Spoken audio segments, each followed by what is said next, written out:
देखा गया है कुछ पिछले कुछ सालों में। आज मैं सुबह, आप जब डेटा प्रोटेक्शन की बात कर रहे हो, I got a notification on my phone saying that WhatsApp has complete access to your photos, do you still want to give access to WhatsApp? Yes or no?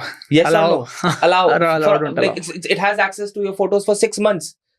तो हमें विजिलेंट होने के लिए क्या करना पड़ेगा? क्या हमें कुछ चीजों पे ध्यान रखना है कि हमें किस ऐप को परमिशन देनी चाहिए, किस तरीके से हमें अपने डेटा को सिक्योर करना चाहिए? कुछ टिप्स बताओ यार इस बारे में। सबसे पहला तो एक सवाल इसमें जो आता है लोगों का कि व्हाई शुड आई केयर।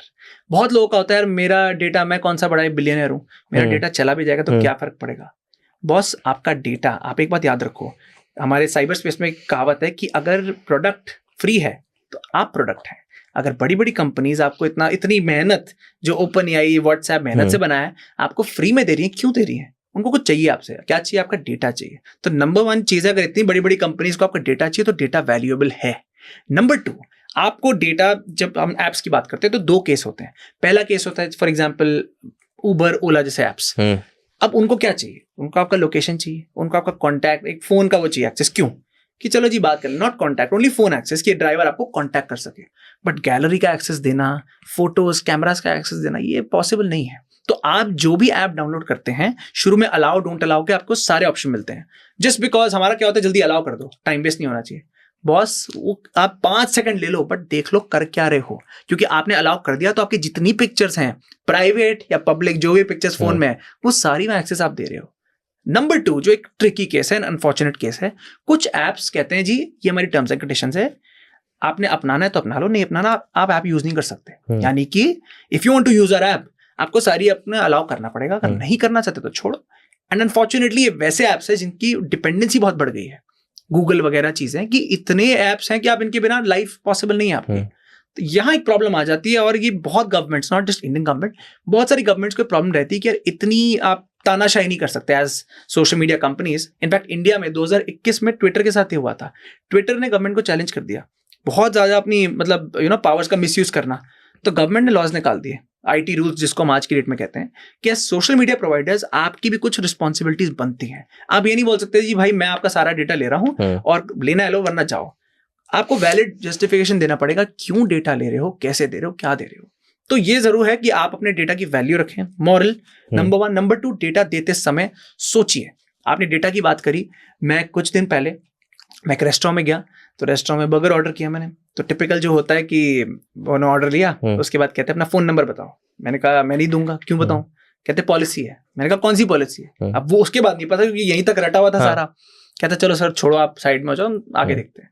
तो मैं साइड में वेट कर रहा हूँ, मेरे पीछे एक सर हैं, वो आए, उन्होंने ऑर्डर दिया अपना, उनसे भी पूछा फोन नंबर, उन्होंने पूछा मैं क्यों दूं आपको। मैं बड़ा खुश हो गया, मैंने कहा बड़े अवेयर हैं, अच्छी बात है। तो ये कहते हैं भाई साहब कि अगर आप सर देंगे तो अगली बार आपको 20% डिस्काउंट, एक हमारा मील लेके। इतने खुश हो गए भाई साहब, इन्होंने अपना डेटा दिया, अपनी वाइफ का डेटा दिया, अपने बेटे का डेटा दिया, और अपना जब अपने ले जा रहे बर्गर वगैरह, तो इनके मुंह से लिटरली चीज निकलती है, अगली बार 60% डिस्काउंट मिलेगा। तो मतलब this is a clear example to show कि कितनी डेटा की हम वैल्यू करते हैं। हम एक्चुअली डेटा लड्डू की तरह बांटते हैं अगर देखा जाए तो, बट वही डेटा जब आपने लेट्स से आपने किसी रेस्टोरेंट में बांट दिया, कल को जब आपके साथ स्कैम होता है तो आपके मुंह से सबसे पहली चीज क्या निकलती है? यार मेरा नंबर मैंने इनको तो नहीं दिया था, इनको कैसे मिल गया? बॉस, आप कहीं भी डेटा दे रहे हो, आपको पीछे नहीं पता क्या हो रहा है। क्या आपका डेटा बेचा जा रहा है? क्या अगर नहीं भी बेचा जा रहा, कोई डेटा ब्रीच हो गया, यानी कि उस कंपनी का सारा डेटा सीज कर लिया, एक भी जगह डेटा गया तो आप मान के चलो वो और 10 जगह बटने के केपेबल है, और कहीं भी एक गलत हाथ में आ गया डेटा तो लेने के देने पड़ जाते हैं। ये डेटा को और अच्छे से समझने की कोशिश करते हैं। Is data just the number और there are other things which are considered as data? There are 2 types of data. एक होता है आपका नॉर्मल डेटा, ठीक है, नेम, अपना नेम हो गया, एड्रेस हो गया, एज हो गई। एक होता है सेंसिटिव पर्सनल डेटा। तो नाम जैसे सेंसिटिव, ये इसका क्या मतलब है? Medical records, banking records, biometrics, ये डेटा ज्यादा महत्वपूर्ण है, मैं कहूंगा इंपॉर्टेंट है, क्योंकि ये डेटा अगर गलत हाथों में चला गया तो इसके रैमिफिकेशंस बहुत हाई हो सकते हैं। लेकिन आज की डेट में अगर आपका नंबर भी किसी के हाथ में चला गया तो बहुत कॉम्बिनेशन है किस तरीके से आपको फंसाएगा। फॉर एग्जाम्पल आप, और डेटा की जब बात आती है, हम आधार की बात हमें करनी पड़ेगी। आधार इंडिया में अनफॉर्चुनेटली एक राशन कार्ड की तरह हम मानते हैं, बट वो राशन कार्ड है नहीं। गवर्नमेंट ने हाँ वन स्टॉप वन सोल्यूशन निकाला कि अलग अलग चीजें आधार से कनेक्ट कर दी, बट बॉस कभी ये नहीं बोला कि अपना राशन कार्ड दे दो। आज आप किसी से भी पूछो अपना आइडेंटिटी प्रूफ दो, और ऑप्शन है, पासपोर्ट है, ड्राइविंग लाइसेंस है, इलेक्शन आईडी है, हम आधार देते हैं। ये भी नहीं सोचते कि आधार में हमारा क्या बायोमेट्रिक्स कनेक्टेड है। बायोमेट्रिक्स यानी कि हमारे थंब इंप्रेशंस। एक बार आज की डेट में आप चलो नेम चेंज कर लो, अपना फेस चेंज कर लो, सब कुछ चेंज हो जाता है, बायोमेट्रिक्स चेंज नहीं होते। और एक बार बायोमेट्रिक्स गए किसी के हाथ में तो आप पूरी लाइफ के लिए हैंडीकैप हो। हैंडीकैप मतलब उसने आज अटैक किया, कल ऐसे करेगा, कल वैसे करेगा, मतलब उसके पास पूरे ऑप्शंस पड़े हुए हैं। तो इसका सोल्यूशन क्या है? सोल्यूशन बहुत सिंपल आता है। जो लोग आधार को लेके बहुत बार पूछते भी कि सर आधार तो बहुत जगह मैंडेटरी है, ऐसा नहीं है। सुप्रीम कोर्ट की जजमेंट कहती है कि बॉस आधार देना मैंडेटरी नहीं है आपको, चाहे कहीं हो। लेकिन एक और प्रोविजन भी है, अगर बाय चांस आपको कोई लगता है देना ही पड़ेगा, कोई ऑप्शन नहीं बचा है, तो गवर्नमेंट ने एक और प्रोविजन खोल रखा है जिसको मास्क आधार बोलते हैं। आप गवर्नमेंट की साइट पे जाएंगे, वहां मास्क आधार की फैसिलिटी है। मास्क आधार क्या है? आधार नंबर है, उसके आधे नंबर छुपा दिए जाते हैं, वो हर जगह वैलिड है। कोई भी आपको ऑर्गेनाइजेशन, कोई भी बॉडी इंडिया में नहीं बोल सकती मैं मास्क आधार नहीं लूंगा या नहीं लूंगी। और लोग ये नहीं समझते, आप जैसे आप होटल में गए, होटल में आपने आधार दे दिया, वो क्या करेगा? लोगों को लगता है स्कैन कॉपी तो रखी है। आपको पता है कितने क्राइम्स होटल्स, हॉस्पिटल्स ऐसी जगह में कैसे होते हैं? इतने स्कैंड आधार की कॉपीज पड़ी होती हैं। एक बंदे को बीच में से पैसे खिलाए और बोल दिया भाई वो सारी कॉपीज मेरे को दे दे। तो आधार तो आ गया ना, चाहे ऑनलाइन सॉफ्ट कॉपी आए चाहे ऑफलाइन आए, आपका आधार गया। तो मॉरल ऑफ द स्टोरी है कि आधार किसी को नहीं देना एट एनी कॉस्ट। अगर आपको लगता है 1% देना पड़ गया है, मास्ट आधार का इस्तेमाल करिए। और जो हम शुरू में जो आपने मुझसे सवाल पूछा, डेटा दो टाइप के होते हैं, अपने नॉर्मल डेटा, एक सेंसिटिव पर्सनल डेटा। बट आज के पहले हम बोलते थे बिफोर एआई कि सेंसिटिव पर्सनल डेटा को रखो, नॉर्मल डेटा दे दो। आज अगर आप, मैं मानता हूं फोन नंबर, नेम तो हर एक जगह आपको देना पड़ता है, भाग नहीं सकते इससे। सो वो एक्सेप्टेंस ठीक है कि आपने दे दिया, लेकिन बी अवेयर कि नंबर अगर आपका पब्लिक डोमेन में जा रहा है, कहीं भी जा रहा है, तो बूमरैंग तरह घूम के आपके पास एक गलत हाथों में अगर किसी के आ गया तो अटैक करने के लिए आ सकता है। किस तरीके के अटैक्स हो सकते हैं? अलग अलग टाइप के। अगर मैं आपको एग्जांपल दूं, अगर आज के टाइम पे क्या हो रहे हैं, ओटीपी स्कैम हो रहे हैं, वॉइस क्लोनिंग क्या है? आवाज से फेरबदल करना। हम इंस्टाग्राम पे हमने कितने रील्स देखे हैं जहाँ पॉलिटिशियंस गाना गा रहे हैं, अरिजीत सिंह का गाना किशोर कुमार गा रहे हैं, किशोर कुमार का गाना अरिजीत सिंह गा रहे हैं, और दोनों इतने कन्विंसिंग लगते हैं हमको कि हाँ यार ये तो रियल फुटेज है। तो that's voice cloning for you. Voice cloning होती है, फॉर एग्जाम्पल आपको कॉल आएगा जी, और ये कितने लोगों के साथ हो भी रखा है। पहले क्या होता था, लेट्स से वो आवाज बदलते थे, मैं आपका चाचा बोल रहा हूँ, मैं बड़ी मुसीबत में हूँ, मुझे 20,000 ट्रांसफर कर दो। अब आवाज बदलने की जरूरत ही नहीं। अब आप जो है आपने आवाज ली, एग्जैक्ट उसी आवाज में आप बात कर रहे हो। इनफैक्ट इसका एक बहुत इंटरेस्टिंग केस भी है, हम इसको अभी भी करंट केस चल रहा है। तो फादर अपनी डॉटर को हर रोज उनका रूटीन है कि बस स्टॉप छोड़ते हैं, डॉटर 4th स्टैंडर्ड में। अब एक दिन फादर ने यही किया, छोड़ दिया, अपने ऑफिस चले गए। फादर आईटी से है, तो यानी उनको इस सब का नॉलेज है।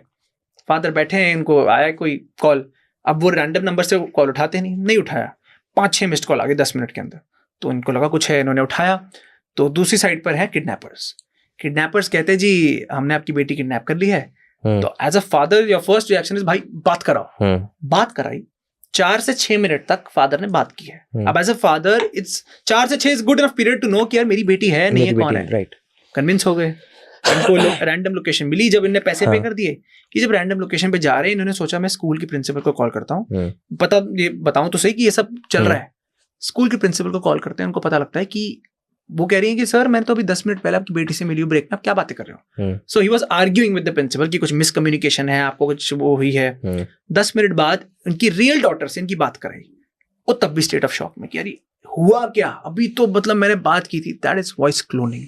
और वॉइस क्लोनिंग अगर आप मुझसे पूछें कितनी आसान है, बहुत आसान है। आप गूगल पे जाके आज डीप फेक, वॉइस क्लोनिंग, दोनों इतने फ्री सॉफ्टवेयर आ गए मार्केट में, और फ्री ना भी आए तो 1500 रुपए से 2000 रुपए के बीच का आपका सब्सक्रिप्शन पड़ता है, जो कुछ भी नहीं है। कहाँ 15 लाख वो ले रहा है 2000 के उससे। बट प्रॉब्लम वही है, आपने पब्लिक डोमेन में, वो कहते हैं ना बंदर के हाथ में तलवार, वो तलवार पब्लिक डोमेन में इतनी सारी रख दी है, कोई भी उसका कैसे इस्तेमाल कर रहा है। हम रील्स में हमें मजाक लगता है, बट ये है नहीं। कितने पॉलिटिशियंस के उल्टे सीधे डीप फेक बना दिए, सेलिब्रिटीज के उल्टे सीधे डीप फेक बना दिए। तो ये सिर्फ सेलिब्रिटीज तक बात नहीं, आप तक भी बात रहती है। हमने ओटीपी की बात की, हमने वॉइस क्लोनिंग की बात की, डीप फेक उसके अंदर है। एक आपको एक का डबल, एक ये भी नया स्कैम है, और नया भी नहीं, पुराना ही है वैसे तो। आपको 1000 रुपए आ जाएंगे और बंदा कहेगा अरे रियली सॉरी यार, को गलती से भेज दिए। वैसे ना अगर आप मुझे 1000 रुपए दोगे मैं आपको 2000 दूंगा, आप मुझे 2000 दोगे मैं 4000 दूंगा, मैं एक का डबल करूंगा। अब सुनने में बड़ा बचकाना लगता है लेकिन लोग कितनी बार इसमें फंसते हैं। करते करते करते करते करते करते एक पॉइंट ऐसा आता है जब उनके इतने पैसे, लालच, एक पॉइंट ऐसा आता है जब उनके इतने पैसे चले जाते हैं तब बंदा गायब। तो ये जो सारी, जितना मेरा एक्सपीरियंस और मैंने और भी जितने लोगों से कभी बात की है, एक चीज तो 100% तय है, अगर साइबर क्राइम का फर्स्ट रेड फ्लैग आपको पकड़ना हो, जब भी कोई अर्जेंसी की बात आए, कोई लालच, कोई आपको डराने की बात करे, जब भी ये चीजें सिचुएशन क्रिएट हो रही हैं, कहीं ना कहीं चांसेस आर सुपर हाई कि वो साइबर क्राइम होने वाला है। और ये चीजें एज ग्रुप को देखते हुए होती हैं। फॉर एग्जाम्पल, डर ज्यादातर ओल्ड एज में फैलाया जाएगा, लालच ज्यादा यंगस्टर वाले एज में फैलाई जाएगी। तो इस हद तक प्लानिंग होती है, but this is the first red flag to know कि हाँ यार ये एक साइबर क्राइम हो सकता है। मेरे साथ भी हुआ था अभी कुछ दिन पहले, एक कॉल आया मेरे पास। इट्स नॉट लाइक कि 2-4 दिन पहले आया, हो गए इस बात को काफी, आई थिंक 8-10 महीने हो गए। When you said that people call you and tell you that there is an urgency, so this guy called me and he was like, भाई सोनू बोल रहा हूँ। Now Sonu is a name जो आपकी जान पहचान में हो सकता है कि 50 लोगों का हो, चांस लेने वाली बात। सोनू बोल रहा हूँ यार, वो एक काम कर दे। मैंने कहा सोनू, अरे यार सोनू भैया बोल रहा हूँ यार। And I was very convinced कि सोनू भैया। मैंने कहा सोनू भैया अपना ये अपना एन ब्लॉक वाले। कह रहे यार तू कैसी बातें कर रहा है यार, सोनू भैया बोल रहा हूँ, कैसा है, ठीक है, सब बढ़िया है।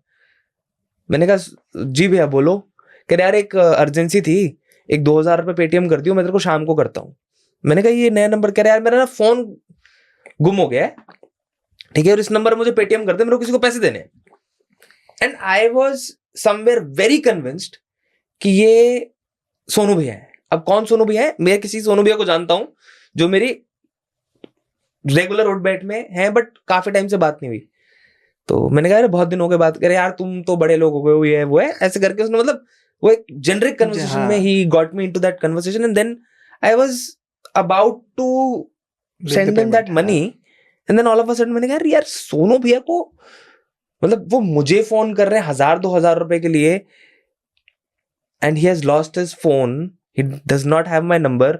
इतना भी मैं कोई खास तो नहीं हूं कि मेरा नंबर याद होगा। You were lucky कि एंड मोमेंट में थोड़ा मतलब I had that moment of realization all of a sudden कि यार तब ऐसे स्कैम नहीं होते थे। ये मतलब ऑलमोस्ट 2-2.5 साल, 1-1.5-2 साल पुरानी बात है। एंड आई टेक्स्टेड सोनू भैया, I got his number, I called him. मैंने कहा भैया यार हेलो भैया। कह रहे हाँ। कह रहे यार कैसे याद किया? मैंने कहा आपके नाम से कोई आदमी मेरे से पैसे मांगने की कोशिश करा, I don't remember how much he was asking, but अगर मैं उसको डबल चेक नहीं करता तो हो सकता है कि मेरे साथ उस मौके पे स्कैम हो जाता।